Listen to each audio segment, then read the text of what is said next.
कसं म्हणजे तुम्हाला जर समजा 4-5 शेळ्या घेऊन घरी आयुष्याला घराच्या दाराच्या बाजूला भितराच्या बाजूला बांधलं तरी बी होतंय. आणि करायचं झालं तर 500 शेळ्याचा मोठा फार्म बी करता येते. सुरुवात ही कधी बी लक्षात ठेवायची. घर ज्यावेळेस आपल्याला चांगलं बांधायचं पहिल्यांदा इटाचं करतो, मग सलापाचं करतो, मग एखादा राजमहल वाडा बांधतो. प्रत्येकाच्या घरात जसं सुरू शेळीपालन सुरुवात करायची असली ना, साधं करा बांबूचं किंवा तुम्हाला ताडपत्री मारून करायचं त्या हिशोबानं. उद्या पैसे आल्याच्या नंतर त्या शेळीपालनात तुम्हाला भारीची शेड तिकडे पलीकडे उभा आहे कसा बांधायचा तिथं आम्ही जमिनीपासून उंचावरचा एक केलेला आहे. पण गरज पडत नाही, साध्या पद्धतीने सांभाळा. जाती आपल्याच आजूबाजूच्या गावरान जात उस्मानाबाद जात ही असावी. तर माझ्याकडे आफ्रिकन बोरबी आहे जी पांढरी तुम्हाला दिसते ना, ती आवडी गळ्याला पंटाल पांढरी उस्मानाबादी आपलं आफ्रिकन बोर. त्याच्यात एक तोतापरी आहे. हे जे पिलू इथे दिसलं काय खैरबाना बिली कलरचं जे तोतापरीचं पिलू आहे ती तिकडे खाली तिचं पिलू तोतापरीचं तिचं पिलू आहे. त्याच्यानंतर तुम्हाला बिटलच्या शेळ्या पाहायला लांब कान आहे बघा, ही पाठ चालली तिकडे लांब कान शेळ्या लांब ती जी आहे ती बिटल जातीची. तुम्हाला इथं 7 प्रकारची जाती पाहायला भेटतात. आफ्रिकन बोर आहे काय काय पोटाची एक शेळी आहे बघा, तिची शिंगा अशी पिळदार आहे, तुम्हाला गेल्यावर पाहायला भेटतात. तर जाती वेगवेगळ्या आहेत. तुम्हाला सुरुवात करायची गावरान आपल्या आजूबाजूची असावी. 12 महिन्यातून किंवा 13-14 महिन्यातून दोनदा येत होते. 5च महिन्याचा गाभण काळ आहे. आज लागली 5 महिन्याला पिले टाकते. कोणत्या जिल्ह्यापेक्षा दुप्पट किमतीत तिचं पिलू येतं एकल पायवालीचं. काऊन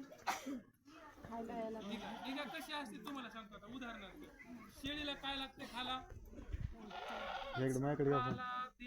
यार मोडून ना काही बी खाते मला उतरू शेंडा हाणती बरोबर आहे का. 18 पगड वनस्पतीचा शेंडा हाणती. मग तिला तुम्ही काय करता, एकल पहिला दूध कावडे तर तुम्हाला सांगतो. तुम्ही मेथीच्या जुड्या आणल्या, पाल्याची शेंड्याची पानं काढली, देठ कुठे गेले शेळीला, बरोबर. शेंगा आणल्या सोलल्या, टरफल कुठे गेले पीठ चाळलं, चाळण कुठे गेलं, रात्रीची एक उरलेली चपाती कोणाला गेली, म्हणजे केळं आणले, केळं खाल्ले तुम्ही, कातडे कोणाला गेले, बरं तुमचेच नाही तुमच्या घरी शेळ्या शेजारी बी आणून दे धर्माच्या शेळीला. हा मुद्दा होते. म्हणून एकल पहिला दूध, कारण सगळं शाल कमाल तिला चाललंय ना. पानामध्ये काय मेथीचं सत्व नाही, बरे सत्व देठामध्ये ते खाल्ले शेळी तिला पटल का नाही. म्हणून एकल पाय जेवढ्या सांभाळणं होते का घराच्या घरी तुमच्या तेवढ्या सांभाळा.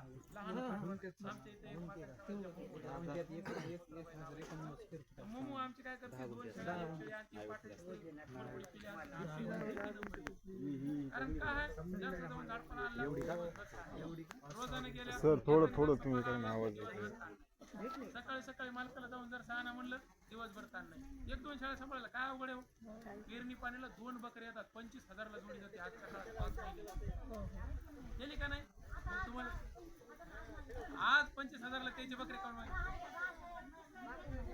बरं मला सांगा, आज कोणाच्या हाताकडे पाहायची गरज आहे का. 10 शेळ्या म्हणजे 1.5-2 लाखाचं धन आहे तुमच्या जवळ. हा मग तालुक्याचं एक फलाट होते तुमचं काय. मग आम्ही कुठल्या शेळीच्या गंगाकडच्या जागा भरपूर आहे.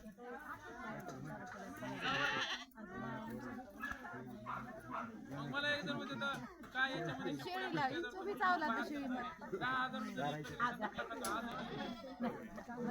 बरोबर आहे का नाही. मग मला हे म्हणायचं आपण शेळीपालनामध्ये आणि जसं शेळीपालनाचं करायचं 10-5 शेळ्याचं हे बघा इकडे लक्ष द्या. अशी जाळी मारा, थोडंसं कंपाऊंड करा, एक साधी झोपडी करा, त्याच्यात 10 शेळ्या सोडा आणि त्या बाजूला गव्हाणी बघा त्या ड्रमच्या किंवा डबक्याच्या बहिणी त्या पलीकडे काय कोणा एडिंग वाल्याकडून बनवून घ्यायची 2,000 रुपयामध्ये बनती. आणि काय टाकायचं खाला काही बी टाका, शेळी काही बी खाते, फक्त प्रेमानं टाका. दुसपुस असं नाही करायचं. प्रेमानं घ्या. जनावर आहे, जनावरांना जेवढं प्रेमानं तितकं ती लक्ष्मी आपली, बरोबर आहे का. अहो ते आडमुठपण आहे. इतकं बाजार असतं उद्या केल्यावर कळत आहे घरची परवडली. एखादी इतकी घोड्याला असते तुम्ही विचारूच नका. हे होत आहे पण कसं असतंय आमच्या जे काही बघायची भांडी पलीकडे ना तिला खाला टाकलं तिच्या भाऊचा कोणीच खात नाही.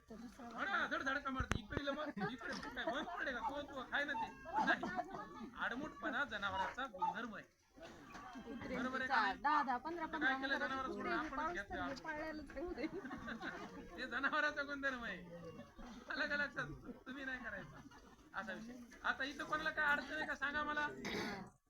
ग्रुपवरती मी औषधाचं तुम्हाला टाकून देतो, त्या गोष्टी करूया. आता आपण कुक्कुट पालनाच्या शेडमध्ये जाऊ. तिथल्या काय अडचणी असतात मला सांगा, त्या सगळ्या ऐकू आपण.